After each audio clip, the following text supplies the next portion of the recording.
Hi everybody, my name is Dr. Steve Simpson. I'm speaking to you from Portugal today, and we have the next video challenge subject. And his name is Bob, and he wrote to me because he's a darts player.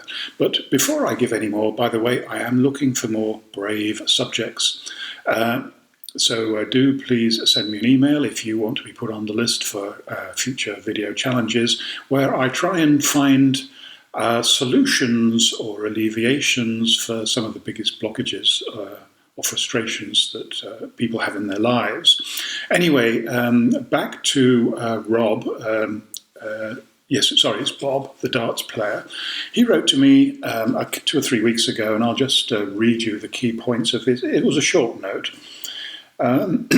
He said, I've been playing darts for many years, and with the help of your book, there's been a large improvement in my overall game. Well, I'm happy to hear that, Bob. I can hear a but coming. My issue is that when I'm at home or with friends practicing, I can get into a good state. Even when warming up before competition, I feel excellent. Well, that's wonderful. But then he goes on, as soon as the referee calls game on, I get nervous and my hands shake. Could you please give me some advice on how to stop this happening? Well, it's pretty important if you're a darts player to have a steady hand. And you don't need to be a doctor or a psychiatrist or a psychologist to make a diagnosis here. There are many different words for this, but what Bob is suffering from is performance anxiety. And there is too much adrenaline, putting it simply, going around his system. And the adrenaline is a very useful neurotransmitter in the right circumstances. The right circumstances is when we are in danger, because it liberates a huge amount of energy, it speeds up our mental thought, and means we can move very fast. And this is what is called the fight or flight reaction, because in that millisecond when we might be in a position of danger, we decide immediately whether we're going to run as fast as we can away from the danger or whether we're going to confront it. And of course, this is totally inappropriate in a game of darts, because there is no danger to Bob or anybody else playing darts. But I see this in my work with elite performers all the time, because the greatest fear that people have, not surprisingly, is of speaking in public. And there are many courses that people go on to learn how to be a good speaker. But it's not just speaking in public, it's performing anything in public. This is a fear that most people share. And the thing that marks out a champion is that they have learned how to control the emotion of fear better than the rest of us. So, whilst the diagnosis is easy, the treatment is less easy. And that's what my job is, to try and find out. So I wrote back to Bob and I said, he didn't have to do this, but I said, I have some standard questions that all of my VIP clients are sent through. It just gives me background information.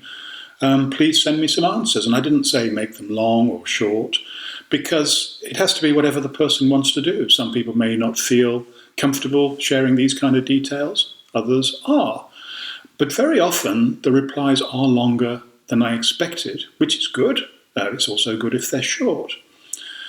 And one of the reasons why I do this, apart from to get additional information, is because there's a saying that I use a lot, and it's writing is the doing part of thinking.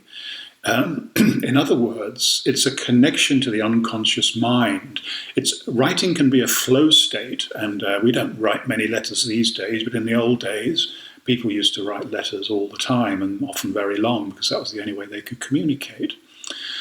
So anyway, Bob did reply, and I'm going to just read you some of the things. Now, I have to say at the outset, at the moment, this is not a happy story. I mean, I certainly hope that it's going to end as one, and will be doing my 100% to make sure that it does. But there are also many, many positives in this story. So And of course, this brings me to the subject of luck. I mean, I've just finished writing my book about luck, my view that we do not live in a random universe, that luck is not random, and that we can all get more luck into our lives. But of course, whilst I was writing this book, I was very well aware that some people, don't have a lot of luck, and their circumstances are very difficult. And that's why I'm particularly happy to accept this challenge and see what we can do working together. So here we go. When I was young, I was classed as being intelligent and probably going to do accountancy or another profession. At 16, my father passed away at the age of 41 with leukemia. This left my mum, myself, and my 9-year-old brother. My mum died 3.5 years later at 43 with a brain hemorrhage. So then he was left as the guardian of my then 13-year-old brother. Due to money being tight, I had to move to a higher paid job, sweeping a floor in a steelworks. Well, I've worked in a steelworks. It's a tough life. To move on to my story, for 10 years, I met the most amazing woman. We had a beautiful daughter, but during pregnancy, my partner developed early renal problems, which turned into kidney failure, and she ended up on dialysis. I got made redundant from the steelworks as they shut down and moved abroad. So, with his partner, he set up a small business manufacturing and fitting window blinds. A couple of years later, I donated my kidney to my partner. But then, having time off from work, we had to start the business again from scratch. So this is a series of terrible events that are happening to one person here. The business didn't work out too well due to the recession, etc. So I took a job as a supervisor in a new supermarket. Well, good so far. Unfortunately, the supermarket did not make as much money as was expected, so they cut my hours in half and put me on the counters making fresh pizzas. Throughout all this turbulent past, I've fortunately been able to turn to a pastime I've always loved, my darts. I decided that if I'm going to make my mark in this world, as I have always hoped, then this could be my vehicle. He says, I suffer from a distinct lack of self-belief. I feel as on the whole I'm a confident person and not averse to taking risks, but I have a problem with negative doubt. If everything was I wished, in 6 months from now, I would be on the tour, on the pro tour, playing the best in the world. That's the best darts players in the world. I have a huge feeling of A, being a failure, and B, being unworthy. I would also love to know how to turn on the flow zone and block out distractions. And he ends, I feel as though I'm happy with my past as I'm now older than my parents were when they died. That's a bit morbid, isn't it? I have a loving, supportive partner and daughter, but I also feel I need to start moving forward now as time can run out. It certainly can. None of us have enough time, do we? So there are many, many different thoughts I have reading this note. There's a lot more detail now. And does it help me? Well, it does. I mean, I didn't need any of that because I made a pretty obvious diagnosis from the short note of performance anxiety. But this gives me, the longer note gives me a lot more understanding of the why. And if you can understand the why, it helps with the what, what can we do to help? In a nutshell, and I could easily be off the point a bit here, but I don't think that I am. All of these terrible events that Bob describes, they all linger in the memory as you would expect, and they are unpleasant memories. So I hate psychological labels, but just for the want of simplicity, this is a form of post-traumatic stress disorder. It's not just one event, which would have been bad enough. It's a series of events which have really stimulated the amygdala. That's a part of the brain that codes memories into fearful ones. It's a protective thing, really. It's what the amygdala is saying to the rest of the brain is, this is scary, this is dangerous, don't get into this situation again. So, of course, in a darts tournament, when he desperately wants to do well for financial reasons and his self-esteem, and because it's the one thing in the world that he is good at and wants to do more of, this amygdala fires off and is sending him all the signals that because he's in a public arena, because people are watching what he's doing, because the amygdala is frightened that Bob's going to make a fool of himself, this leads to the surge of adrenaline, which causes his hands to shake. So we have to try and work out a way to minimize this performance anxiety. And whilst it's true that we can't change the past, there's nothing we can do to change the terrible things that have happened to Bob in his life. We can change or modify the way we feel about the past. And a place to start is think of a time when, if you've got bad thoughts, it's not easy, but the easiest option is to replace those bad thoughts with something more positive. So I would say to Bob right now, talking to you now, Bob, think of a time when you were doing something that you really enjoyed doing. And it could easily be connected with darts. It could be something completely different. But I do want you to think of a time when you felt very, very good about yourself and what you were doing. You were very happy with the way you were doing it. And, do this later in a darkened room or whatever when you have more time to think. But I want you to add as much detail to this memory as you can.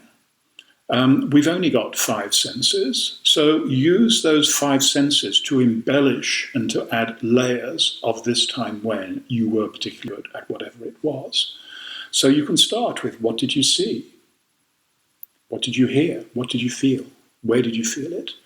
What could you smell? What could you taste? Those may or may not be relevant. But build that picture. What were you wearing? You would be amazed at how good the memory can be, even from years back, when there are powerful emotions connected to an event. You have proven that because you have all of those details of the unpleasant things that have happened to you. But now think of the time when. Think of something more positive. And when you're happy you've got that memory and you've added as much detail to it as you possibly can, this is how we start to use it right now.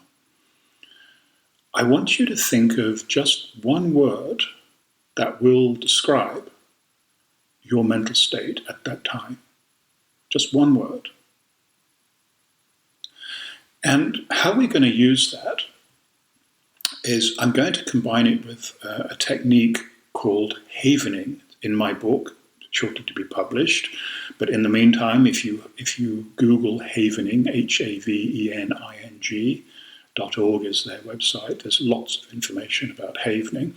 It's a relatively new technique, but it's one that I was introduced to by Paul McKenna, and I've just been stunned by how effective it can be in certain circumstances since then. So this is what I recommend for you, Bob. If I was seeing you in person, I would be doing this with you, but I have clients literally across the other side of the world, and this works pretty well too. So I'm going to teach you the self-havening movement, and it's called psychosensory because it involves touch. Now, this is the kind of touch that I'm doing right now. If I was doing it to another person, it would be a very comforting thing to do. And often children will do this to themselves because it's almost as comforting when it's done by yourself. And if you can control your breathing at the same time, breathing is part of the performance arousal. If you can slow your breathing down, just by doing that, you are going to have less anxiety, because it's very hard to be breathing slowly and to be very anxious at the same time. And when you're doing this self-havening, and I'd recommend about 5 minutes twice a day, I want you to be saying out aloud, I am, and then you add the special word. Don't use this as an example unless you really like it, but I just am giving an example of other people what I might mean here. It could be, I am content. I am content. And you stroke your arms at the speed that feels right for you, and you speak at the speed that feels right for you. I am content. I am content. Now, after a couple of minutes, you may start to feel a little bit tired of doing this, but I'd like you to carry on for the 5 minutes, because once you start to feel, oh, I'm getting a bit bored, that is when you're beginning to switch off the conscious mind. And once we quieten down the conscious mind, then it means that our messages can get through much more easily to the unconscious mind. And just a little more about the breathing is, I want you to imagine not breathing through your mouth, not breathing through your nose, but breathing through your chest. And you can put your hand on your chest if that helps, right in the middle there. And when you get it's a slightly deeper breath, and because of that it's a slightly slower one, you can feel your rib cage expanding as you breathe in and contracting as you go down. So you're shifting a lot more air, and you're getting the air into the lower parts of your lung. And that is going to improve the communication between your heart and your mind. I don't have time to explain how that works at the moment, but just do it and see for yourself. So I am content. Breathing through your heart, 5 minutes, twice a day, for 4 weeks. So I want you to do that, Bob. And after that, you know how to contact me. I want you to write to me and let me know how you're getting on. Now, of course, this is something that you can do anywhere. You have to be a little discreet if you're in public. But, I can assure you that I do. Before I go on camera for a live interview or a performance or a speech or something, obviously I have the same pressures as everybody else, but perhaps I've learned how to control those through all the various bits of training that I've done. But this is something that I'll do. This is something that I'll do. I'll also stare at a spot. I'll look right down the barrel of the camera, because when the eyes are still, it's just like when the breathing is slow. It's quite hard to feel too anxious. You want a little bit of anxiety. A little bit is good. If you're playing darts in a competition and you're bored, well, that's going to take just that little bit of extra edge off your performance. So there are some suggestions for you, Bob, and I hope that they help. I only had a limited amount of time to talk about this, but this video is for you to go back and reflect. And as I say, it's not the end of my work. I want to know how you get on over the next month. I want you to do well. I think you deserve the life that you've said, and just as in the video last week, you have absolutely no reason to feel a failure and unworthy. You've done the best thing that you could, especially as a kid when you were left as the senior member of the family. Fortunately, most of us aren't in that position. And the other thing that I like about you, there's a couple of other things I like about your note. The second, there's never a complaint. You haven't used the word unlucky or anything like that. And that's one of the 7 secrets of luck in my book. It's how people deal with adversity. And you've had a lot of adversity, but you've dealt with it bravely. Now, we all have adversity at some point or other in our lives, and what defines the outcome is how we deal with it. Many, many examples. I can talk about that, and some are in my book. And the second thing is that through it all, just as in Andy, the subject last week, there is this thread of the attitude of gratitude running through it. You see the good things in your life and you value them. And that can only help these positive emotions that are due to the positive neurotransmitters that produce them. So there you are. That's enough for this week. I don't know how long this little recording is, and my guess is probably it's about 15 minutes, but I could be wrong. But anyway, it's for you, Bob, and it's for many other people who suffer from performance anxiety. As I say, it's the number one fear that people have. And so there'll be many people out there, and I hope that this will help all you out there as well. And I hope that it continues to help me, because believe me, I use these techniques myself. I don't just, I definitely walk the talk. I don't recommend anything that I don't do on a daily basis myself. So that's more than enough for now. I look forward. I've made a commitment to myself to be pushing these videos out once a week for a year, and until people tell me to stop, or until I run out of subject matter, which I'd be surprised if that happens. So if you want to be on the show, let me know. More coming soon. In the meantime, have a fantastic week. Bye for now.